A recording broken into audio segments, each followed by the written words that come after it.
ગુજરાતની 6.5 કરોડ જનતા અને ખાસ કરીને ગુજરાતના માલધારી ઠાકોર અને દલિત સમાજના લોકોને જણાવવા માગું છું કે બધા લોકો જે ગળામાં કોંગ્રેસ પાર્ટીનો ખેસ નાખીને જે વડીલ અને યુવાનો બેઠા છે એમાંના ઘણા બધા ભારતીય જનતા પાર્ટીમાં હતા। એ ભારતીય જનતા પાર્ટીને લાત મારીને આજે કોંગ્રેસમાં એટલા માટે જોડાયા કે અમને ઉપર લાત મારવામાં આવી છે ગુજરાતના મુખ્યમંત્રી ભૂપેન્દ્રભાઈ પટેલ દ્વારા।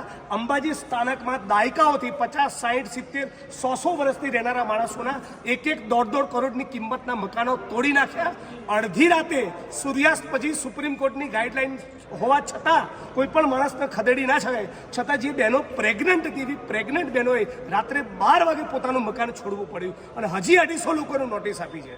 હવે અંબેમાઈને કીધું તું કે મારા માટે કોરિડોર બનાવો, કોઈ માતાજીની દર્શન થઈને કોને કીધું હતું કે મારા માટે કોરિડોર બનાવો? આ ભારતીય જનતા પાર્ટીનું પાપ છે। મોટા બિલ્ડરો, ઉદ્યોગપતિઓ, પૂંજીપતિઓનું હોટલ આવે અને ગરીબ માલધારી અને ઠાકોર સમાજના જે લારી ગલ્લાવાળા છે, પાથરણાવાળા છે, રેકડીવાળા છે, હોટલવાળા છે, જેના મકાનો છે એ બધાને નેસ્તો નાબૂદ કરવા માટેનું ષડયંત્ર છે। એટલે હજી કોઈ જાગ્યા ના હોય તો જાગી લો।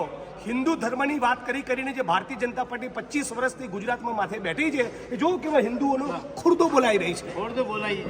રાત્રે 12 વાગે આ લોકોને બેઘર કર્યા છે અને હજી 250 લોકોના ઘર તોડવાના છે। એટલે હજી કોઈ ના જાગ્યા હોય તો જાગી જજો।